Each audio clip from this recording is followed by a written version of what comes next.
நேற்று ஒரு பரபரப்பான தீர்ப்பு வந்திருக்கு. கிட்டத்தட்ட டிசம்பர் 23லேருந்து இந்த வழக்கு நிலுவையில் இருந்தது. கிட்டத்தட்ட 6 மாசத்துல ஞானசேகரன் இது மட்டும் இல்ல, இன்னொரு 6 கொள்ள வழக்கு அவர் மேல இருக்குங்க. திரும்ப அந்த எஃப்ஐஆர் அந்த கேஸ் பெண்டிங்கா இருக்கட்டும், இந்த மாதிரி பேக் டு பேக் வந்துட்டு நிறைய சொசைட்டி பொறுத்த வரைக்கும் என்னதான் ஆண்கள் தப்பு செய்தாலும் பெண்களை தான் குறி வச்சுட்டே இருக்காங்க இல்லையா. பெண்ணுக்கு கருப்பு போச்சு, அவ பத்தினி கிடையாது, அவ வெளியே வந்துட்டா, இந்த மாதிரி ஆயிடுச்சு அப்படின்ற மாதிரி இருக்கும்போது இந்த பெண் ஞானசேகரன் அங்கே இருக்குல்ல, இந்த மாதிரி பெண்களை வந்துட்டு நான் வீடியோ எடுத்து வச்சுட்டு மிரட்டுறது, ஃபோட்டோ எடுத்து வச்சுட்டு மிரட்டுறது, ஒன்று செக்ஷுவல் ஃபேவர்ஸ்க்காக, இல்லை அப்படின்னா அவங்ககிட்ட ஞானசேகரன் மீது அவர் மேலே ஆல்ரெடி ஒரு 20 கேசஸ் இருக்குன்றது ஒரு பக்கம் இருந்தாலும், இதே மாதிரி அன்ஆனெசிட்டியை சார்ந்த பெண்ணை குழந்தைங்களுக்கு அகெயின்ஸ்டான கிரைம், விமென்க்கு அகெயின்ஸ்டான கிரைம், தீவிரவாத செயல்களுக்கு அகெயின்ஸ்டான கிரைம்கான சார்லாம் ஒருத்தர் கிடையவே கிடையாதுங்க. ஈவினிங் 6:20 சம்பவம் நடந்த அன்னைக்கு டிசம்பர் 23 ஈவினிங் 6:29 ஞானசேகரனுக்கு ஒரு ஃபோன் வந்து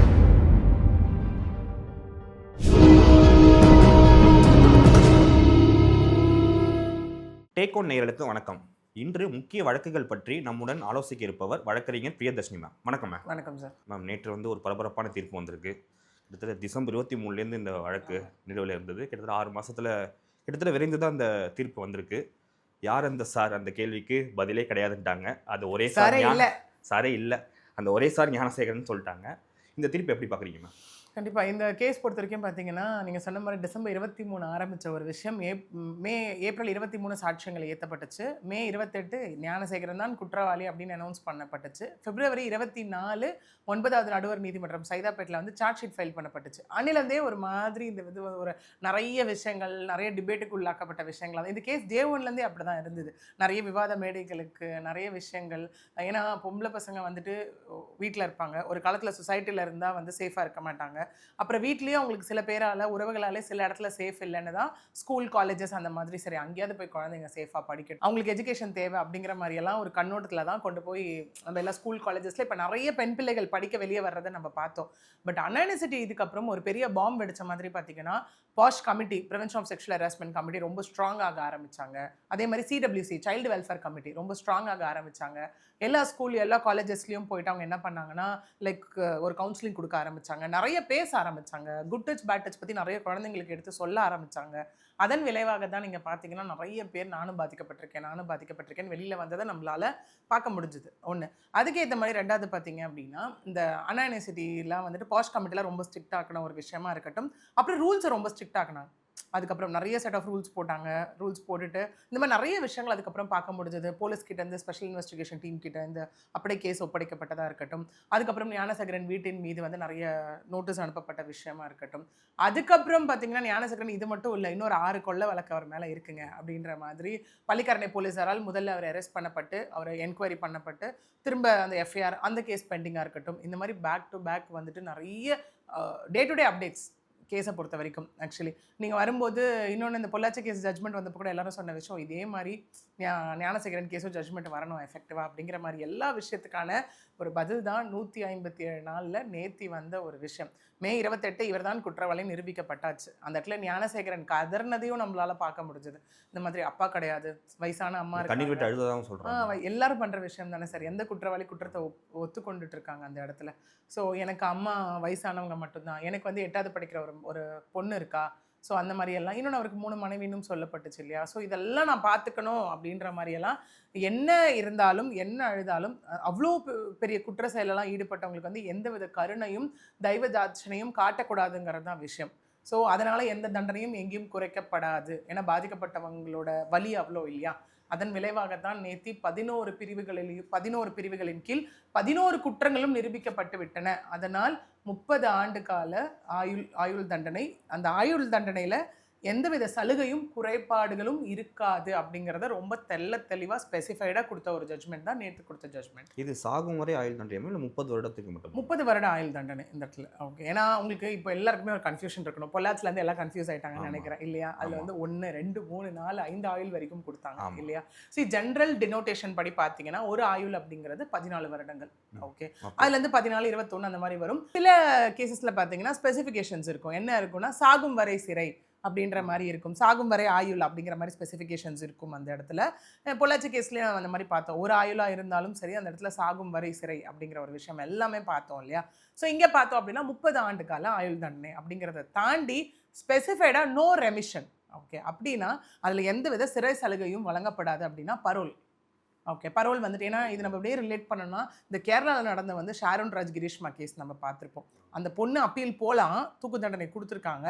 பட் ஆனால் பரோல் அங்கே கிடையவே கிடையாது, ரெஸ்ட்ரிக்ஷன்ஸ் கொடுத்துருந்தாங்க இல்லையா? ஏன்னா ஒரு பர்சன் அரெஸ்ட் ஆகுறாங்க அப்படின்னா அரெஸ்ட் ஆகிட்டு அவங்க அவங்க வந்து விசாரணை கைதியாக தண்டனை குற்றவாளியாக நிரூபிக்கிறதுக்கு முன்னாடி சிறை ரிமாண்டில் இருக்காங்கன்னு வச்சுக்கோங்களேன், அவங்களுக்கு வந்து அந்த பெயில் கான்செப்ட் இருக்கும். பட் இங்கே பெயில் கொடுக்கப்படலை. ஏன்னா கூண்டாஸும் போடப்பட்டது ஜனவரி 5ஆம் தேதி ஞானசேகரன் மீது. அவர் மேலே ஆல்ரெடி ஒரு 20 கேசஸ் இருக்குன்றது ஒரு பக்கம் இருந்தாலும் இதே மாதிரி அண்ணா யூனிவர்சிட்டியை சார்ந்த பெண்ணை வந்து ஆல்ரெடி ஒரு வாட்டி இந்த மாதிரி செக்ஷுவல் ஹராஸ்மெண்ட் பண்ணியிருக்காருன்னு 2 வருடம் ஜெயிலில் இருந்துட்டு வந்த ஹிஸ்ட்ரியும் இந்த இடத்துல இருக்குது. ஓகே, அதனால் பெயில் கொடுக்கப்படல இந்த இடத்துல. ஸோ இனிமேலும் பரோல்ன்ற ஒரு கான்செப்ட் கிடையாதுன்ற மாதிரியும். அடுத்தது வந்து எந்த வித தண்டனை குறைப்பும் இல்லை. அது என்ன தண்டனை குறைப்பு, அது எப்படி ஆகும் அப்படின்னு நன்னடத்தை. எக்ஸாக்ட்லி அதேதான். நன்னடத்தையின் காரணமாக இந்த குற்றவாளிக்கு வந்து இது வந்து தண்டனை குறைக்கப்படுகிறது அப்படிங்கிற மாதிரி எல்லாம் இருக்கும். அந்த மாதிரி எதுவுமே இங்கே சலுகைகள் வழங்கப்பட மாட்டாது அப்படிங்கிறது தான் இங்கே விஷயமா ஸ்பெசிஃபிகேஷனாக இதில் கொடுத்துருக்காங்க. இந்தியாவில் கிட்டத்தட்ட வந்து பார்த்தீங்கன்னா டேட்டா என்ன சொல்கிறாங்கன்னா 86 கற்பழிப்புகள் டெய்லி ஒரு சராசரியாக நடக்குது. அதில் 49 ஃபைல் ஆகுது. கிட்டத்தட்ட 20 லட்சத்துக்கும் மேற்பட்ட வாழ்கிற சிட்டிஸில் வந்து 47,101 கேசஸ் பெண்டிங்கில் இருக்குது. இதெல்லாம் டேட்டாஸ் சொல்கிறாங்க.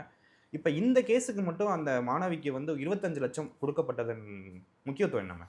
அந்த 25 லட்ச ரூபா வந்து ரொம்ப என்ன சொன்னேன் இல்லையா, அந்த கேஸை பொறுத்த வரைக்கும் டெய்லி ஒரு பரபரப்பு, டெய்லி ஒரு அப்டேட்ஸ் இருந்ததுன்னு சொல்லி அது நம்ம ஐ திங்க் இந்த கேஸை வந்துட்டு எப்படின்னா கம்ப்ளீட் ஒரு மக்களே வந்து ஸ்டடி பண்ண ஆரம்பிச்சிட்டாங்க இல்லையா? அண்ணா யூனிவர்சிட்டி கேஸ் அப்படின்னாலுமே இன்னைக்கு போய் நீங்கள் யார்கிட்ட கேட்டாலும் டே 1லேருந்து என்ன நடந்ததுன்னு அவங்களுக்கு தெரியும் இல்லையா?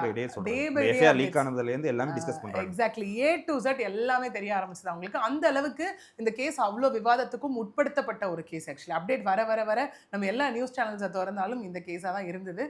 ஏன் அதுக்கு ரீசன்னா அதனை தொடர்ந்து பதிவான போக்சோ கேசஸும் பாலியல் ரீதியான கேசஸும் ஜாஸ்தி. ஓகே, மேபி அண்ணா யூனிவர்சிட்டிக்கு அப்புறம் நிறைய ரிப்போர்ட் ஆக ஆரம்பிச்சதுன்னு சொல்லலாம், இல்லை நிறைய கவனம் கொடுக்கப்பட்டதுன்னு சொல்லலாம், இல்லை நிறைய பேர் வெளியில் வந்தாங்கன்னு நம்ம சொல்லலாம். அப்போ முன்னாடிலாம் நடக்கலையான்னு கேட்டால் நடந்துட்டு தான் இருந்தது. நீங்கள் சொல்கிற மாதிரி ரெஜிஸ்ட்ரேஷன்ஸ், ஒரு கம்ப்ளைண்ட் ரெஜிஸ்ட்ரேஷனோட ஒரு பர்சன்டேஜ் அதிகமாகிருக்குன்னே நம்ம சொல்லலாம் இந்த இடத்துல. அந்த 25 லட்ச ரூபா எதுக்கு அப்படின்னா சொன்ன மாதிரி திரும்ப எஃப்ஐஆர் லீக்கேஜை வந்துட்டு யாருமே மறந்துருக்க முடியாது. அது ஒரு பெருசாக அதுக்கப்புறம் டெக்னிக்கல் கிளிச்சுன்னு சொல்லப்பட்டது. இன்னொன்று வந்துட்டு ஒரு 3 சென்சிட்டிவ் மேட்டர், அதாவது குழந்தைங்களுக்கு அகெயின்ஸ்டான க்ரைம், விமென்க்கு அகெயின்ஸ்டான க்ரைம், தீவிரவாத செயல்களுக்கு அகெயின்ஸ்டான க்ரைம்க்கான எஃப்ஐஆரை யாருமே அவ்வளோ சீக்கிரம் வியூ பண்ண முடியாது. ஒன்லி வந்து கன்சர்ன் அஃபீஷியல்ஸ் மட்டும்தான் நாங்கள் வியூ பண்ண முடியும்.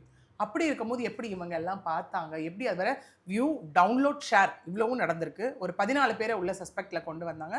சில காவல்துறையினரும் உள்ளே இருக்காங்க. ரைட்டரோட அவர் தான் வந்து சிஸ்டம் ஹேண்டில் பண்ணுறவர், அவரோட இது இல்லாமல் நாலேஜ் இல்லாமல் எப்படி போயிருக்குன்ற மாதிரி நிறைய விஷயங்கள் அந்த இடத்துல வந்தது.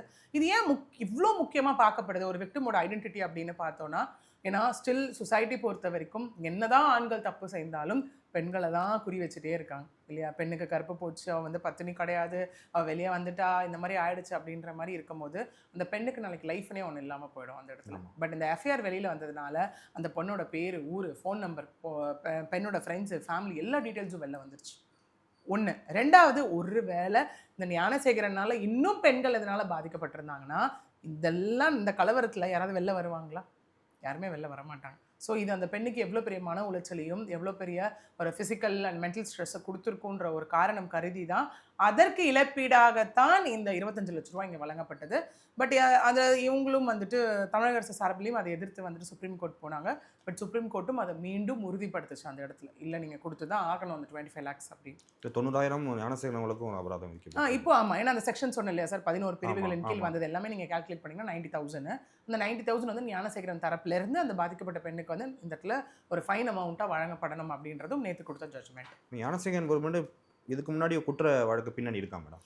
இருக்கு. சொன்ன மாதிரி கிட்டத்தட்ட அரௌண்ட் ஒரு 17 to 20 கேசஸ் இருக்கு அப்படிங்கிறது தான் விஷயம். பட் அது வந்துட்டு அந்த இடத்துல பேசும்போதும் காவல்துறை தரப்புல இருந்து சொல்லப்பட்டிருந்தது 2017க்கு அப்புறம் இவர் மீது வந்துட்டு எந்த பாலியல் ரீதியான வழக்கும் பதிவாகல. பட் மற்ற வழக்குகள்லாம் இருக்கு, சின்ன சின்ன கேசஸ், இந்த மாதிரி கொள்ள சம்பவம் அதெல்லாம் இருக்கு அப்படிங்கிற மாதிரி இருந்தது. எஸ், கேசஸ் இருக்கிறதுக்கான ஹிஸ்ட்ரிஸும் இந்த இடத்துல இருக்கு. அந்த ரீசன்னால தான் ஹேபிச்சுவல் அஃபெண்டர் இருந்தால் கூண்டாஸே இங்கே போடப்பட்டுச்சு. ஆமாம், அரசு தரப்பு வழக்கறிஞர் அந்த ப்ரெஸ் மீட்டில் என்ன சொல்ல வராங்கன்னா மேடம், 6:32 கிட்டத்தட்ட அந்த டைம் பர்டிகுலராக அதுலேருந்து ஒரு 8:30 மணி வரைக்கும் எந்த காலும் போகல, ஃப்ளைட் மோடில் தான் இருந்துச்சு. அவர் சார்னு சொல்லி அந்த பெண்ணை மிரட்டுறதுக்கும் யூனிவர்சிட்டி ஸ்டாஃபாக காட்டுறதுக்கும் தான் கால் பண்ணாங்கன்னு சொல்கிறாங்க. ஆனால் இது வந்து எந்த வகையில்?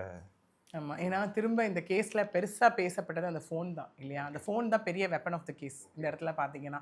ஸோ அவங்க சொல்லும்போது திரும்ப திரும்ப அந்த பெண் வந்துட்டு கம்ப்ளைண்ட்லயா இருக்கட்டும், ஸ்டேட்மெண்ட்லயா இருக்கட்டும், இல்ல நேஷனல் கமிஷன் ஃபார் விமன் உள்ள வந்தாங்க. இதுல பெரிய ரோல் எடுத்தாங்க அவங்க. அவங்களா இருக்கட்டும், திரும்ப எஸ்ஐடி உள்ள வந்த அப்புறமா இருக்கட்டும், அந்த பாதிக்கப்பட்ட பெண் சொன்ன ஒரே விஷயம் இங்க என்னவா பார்க்கப்படுது அப்படின்னா, இல்ல ஞானசேகரன் வந்துட்டு ஃபோன்ல போயிட்டு அந்த சார் எப்போ கூப்பிட்டாலும் நீ வரணும்னு சொன்னதா இருக்கட்டும், அந்த பெண் இல்ல நான் செமஸ்டர் ஹாலிடேஸ்க்கு வந்து ஊருக்கு போறேன்னு சொல்லும்போது கூட எப்போ கூப்பிட்டாலும் நீ வரணும் அப்படின்ற விஷயமா இருக்கட்டும், இல்லை சார் நான் மிரட்டிட்டு விட்டுறேன் இங்கேயே அப்படின்னு சொன்னதா இருக்கட்டும், பாய் ஃப்ரெண்டை அடிச்சு கொண்டு போய் தள்ளி விட்டுட்டு வந்த ஒரு விஷயமா இருக்கட்டும், எல்லா இடத்துலையும் யாரோ ஒருவர்கிட்ட இவர் பேசிட்டு இருந்தாரு, நடக்கிறதெல்லாம் சொல்லிட்டு இருந்தாரு அப்படிங்கிறது தான் பாதிக்கப்பட்ட பெண்ணோட இங்கே ஸ்டேட்மெண்ட். அதாவது இங்கே விக்டிம் ஸ்டேட்மெண்ட் ரொம்ப முக்கியம். ஏன்னா எல்லாரும் நினச்சிக்கிறாங்க ஒரு கம்ப்ளைண்ட் கொடுத்துட்டு அவங்க வேலை முடிஞ்சிருச்சுன்னு. கிடையாது.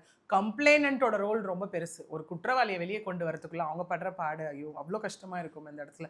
ஏன்னா ஒரு கம்ப்ளைண்ட் கொடுத்ததில் ஆரம்பித்து அதுக்கான எவிடன்ஸை கொடுத்து ப்ராப்பராக என்கொயரிக்கு ஒத்துழைச்சு ப்ராப்பராக ஸ்டேட்மெண்ட் கொடுத்து கோர்ட்டுக்கு போய் ஏறி நின்று என்ன நடந்ததுன்றதை சொல்லி ஆப்போசிட் அட்வொகேட் கிராஸ்ல இவங்களை கொஸ்டின் பண்ணுற வரைக்கும் அவங்க ஸ்டபானாக இருக்கணும். இந்த இடத்துல தான் சில பேர் பிறல் சாட்சியாக மாறுறது விட்னஸாக வரும்போது எல்லாமே. இந்த கேஸ்க்கு பெரிய ஸ்ட்ராங் வந்து பிறல் சாட்சியாகவும் யாரும் மாறலை இந்த இடத்துல. ஸோ அந்த பெண் இந்த மாதிரி ஒரு ஸ்டேட்மெண்ட்டை வச்சதை நோக்கி தான் எல்லாருமே யார் அந்த சார்ன்னு சொல்லி நிறைய நடந்தது இல்லையா? சட்டப்பேரவை வரைக்கும் பேம்ப்ளெட்டு, பேனர்ஸு, ரோட்டில் போராட்டங்கள் எல்லாமே நடந்தது அந்த இடத்துல. அதுக்கு எல்லாத்துக்கும் முற்றுப்புள்ளி வைக்கும் வகையில் தான் நேற்று சாருன்னெலாம் ஒருத்தர் கிடையவே கிடையாதுங்க. ஈவினிங் 6:20 சம்பவம் நடந்த அன்றைக்கி டிசம்பர் 23 ஈவினிங் 6:29க்கு ஞானசேகரனுக்கு ஒரு ஃபோன் வந்தது. அதுக்கப்புறம் ஃபோன் வந்துட்டு ஃப்ளைட் மோடில் போயாச்சு. அதுக்கப்புறம் 8:52க்கு தான் வந்துட்டு ஞானசேகரனுக்கு ஃபோன் ஆன் ஆனதும் மிஸ்டு கால் அலர்ட்ஸாக வருது. கால்ஸ் எல்லாமே இது எல்லாமே அந்த டவர் லொக்கேஷனில் பதிவாயிருக்கு. இதுக்கு யார் வந்து விட்னஸ் கொடுத்தா அப்படின்னா அந்த ஏர்டெல் ப்ரொவைடர் இருக்காங்கல்ல, அவங்களோட நோடல் ஆஃபீஸரே வந்து இங்கே ஒன் ஆஃப் த விட்னஸாக நேர்லேயே வந்து சாட்சி சொல்லியிருக்காங்க. இது என்ன சார், இந்த விட்னஸ் நீங்கள் பிரிச்சிங்கன்னா எவிடன்ஸ் பொறுத்த வரைக்கும் பிரிச்சிங்கன்னா primary, secondary, documentary, digital, expert இந்த மாதிரி கேட்டகரிஸ் ஆஃப் இருக்குது. இது எல்லாருமே வந்து ஐ விட்னஸ் மட்டும் தான் நினச்சிக்கிறாங்க. இது எல்லாம் வச்சு தான் ஒரு கேஸ் டிசைட் ஆகப்படும். இங்கே ஞானசேகரனோட ஃபோன் ஃபாரன்சிக்கும் அனுப்பப்பட்டது. ஏன்னா இங்கே ஞானசேகரன் மீது ஆதாரங்களை அளித்தலுக்கான செக்ஷனும் போடப்பட்டிருக்கு. ஏன்னா ஞானசேகரன் அங்கே இருக்குல்ல, இந்த மாதிரி பெண்களை வந்துட்டு நான் வீடியோ எடுத்து வச்சுட்டு மிரட்டுறது, ஃபோட்டோ எடுத்து வச்சுட்டு மிரட்டுறது, ஒன்று செக்ஷுவல் ஃபேவர்ஸ்க்காக, இல்லை அப்படின்னா அவங்ககிட்ட பணம் கேட்டு, மூணாவது தனக்கு என்ன வேணுமோ அதை சாதிச்சுக்கிறதுக்கான ஒரு விஷயமா அந்த இடத்துல இருந்தது இல்லையா? ஸோ இது எல்லாத்துக்குமா சேர்த்து தான் அந்த ஃபோன் ஃபாரன்சிக்கும் அனுப்பப்பட்டிருக்கு. அந்த ஃபாரன்சிக்லேருந்து ஒரு எக்ஸ்பர்ட்டும் இங்கே விட்னஸாக வந்திருப்பாங்க. இந்த மாதிரி இவங்க எல்லாரையும் வச்சு 29 சாட்சியங்கள் 75 ஆவணங்களை வச்சு தான் இந்த கேஸ் இன்னைக்கு இந்த டெசிஷன் வந்து இந்த ஜட்மெண்ட் கொடுக்கப்பட்டிருக்கு. மேம், அந்த பாதிக்கப்பட்ட மாணவி கூட இருந்த ஆண் நண்பர் அவர் ஏதோ வாக்குமூலம் கொடுத்தாரா மேடம்? கண்டிப்பாக கொடுத்துருக்கணும் சார். ஏன்னா நமக்கு இன்னும் ஜட்மெண்ட் வரல. ஜட்மெண்ட் வந்தால் தான் அதில் என்ன கம்ப்ளீட் டீடைல்ஸ் நமக்கு தெரிய வரும். ஏன்னா சென்சிட்டிவ் கேஸ்ன்றதுனால சார்ஜ் ஷீட் ஆர் ஜட்மெண்ட் அவ்வளோ சீக்கிரம் வராது. இன்னும் பொள்ளாச்சி கேஸுமே அப்படி தான் இல்லையா? அது வரும்போது தான் என்னென்ன உள்ள இன்க்ளூட் ஆயிருக்கு. கண்டிப்பாக அங்கே கொடுத்துருக்கணும் சார். ஏன்னா ஆண் நண்பர் ஒரு பெரிய ரோல் இந்த இடத்துல இல்லையா? அவர் தான் முக்கியமான சாட்சி. கூடவே இருந்தார், ஹாஸ்பிட்டலில் கொண்டு போய் அட்மிட் பண்ணதாக இருக்கட்டும், எல்லாமே இருந்தார். கண்டிப்பாக அவங்களோடதும் உள்ளே வந்திருக்கும். நமக்கு ஜட்மெண்ட் காப்பி பார்க்கும்போது தான் நமக்கு தெரியும் என்ன வாதங்கள் வைக்கப்பட்டது, என்னென்ன எவிடன்ஸ் சப்மிட் பண்ணப்பட்டிருக்கு, சாட்சியங்கள் என்னென்ன சொன்னாங்க. இது எல்லாமே கம்பைல் பண்ணி தான் ஜட்மெண்ட் வரும், ஆர்டர் காப்பி வரும். அதை பார்க்கும்போது தான் நமக்கு தெரியும். மேம், அந்த இன்னொன்று அரசு தரப்பு வரைக்கும் என்ன சொல்கிறாங்கன்னா, யார் இந்த சார்னு நீங்கள் எல்லாரும் கேட்குறீங்க. இதே ஹைகோர்ட்டுக்கு இந்த டவுட் இருந்ததுன்னா அவங்களும் 358 BNS படி உத்தரவுப்படி அவங்களாலே விசாரிக்க முடியும். இன்னொரு பேர்ல டவுட் இருந்துச்சுன்னா 358 BNS அது என்ன மேடம்? ஆமாம் சார், 358 BNSS. ஓகே, முன்ன CRPC, இப்போ BNSS. அந்த ஆக்டை படி பார்த்தீங்க அப்படின்னா கோர்ட் ஓகே அவங்களா கருதும் பட்சத்தில் இல்லைங்க இதில் வந்து எவிடன்ஸ் எல்லாம் வச்சு பார்க்கும்போது இன்னொருவர் விடுபட்டிருக்காரு, எங்களுக்கு சந்தேகமாக இருக்குது அப்படின்னு தெரிஞ்சதுன்னா கோர்ட் அங்கே என்ன பண்ணலான்னா அவரையும் உள்ள இழுத்து விசாரணை பண்ணலாம்.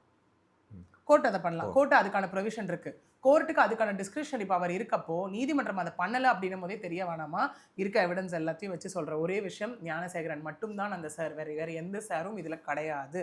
இதை மீறி யாராவது இதை விமர்சிச்சுட்டு இருந்தாங்க அப்படின்னா அவங்க மேலே கண்டெம்ட் ஆஃப் கோர்ட் அப்படிங்கிற ஒரு விஷயம் வந்துட்டு எடுக்கப்படும் அப்படின்னும் அங்கே சொல்லியிருப்பாங்க. இப்போ வந்து கிட்டத்தட்ட யார் அந்த சாருங்கிற கேள்வி முற்றுப்புள்ளி அவ்வளோதான் சார். ஏன்னா சரி யார் அந்த சாருன்றது சாரே இல்லைங்க, அந்த சாரே ஞானசேகரன் தானுங்க. ஏன்னா அந்த பெண்ணை வந்து மிரட்டுறதுக்காக ஞானசேகரன் எடுத்த ஒரு ஆயுதம் தான் வந்துட்டு அந்த யார்கிட்டயோ பேசுகிற மாதிரி பண்ணுற மாதிரி எல்லாமே பண்ண டியூரேஷனில் எல்லாமே ஃபோன் ஃப்ளைட் மோடில் தான் இருந்தது அப்படிங்கிறது தான் இப்போ வந்திருக்க கன்க்ளூசிவான ஒரு ஸ்டேட்மெண்ட்.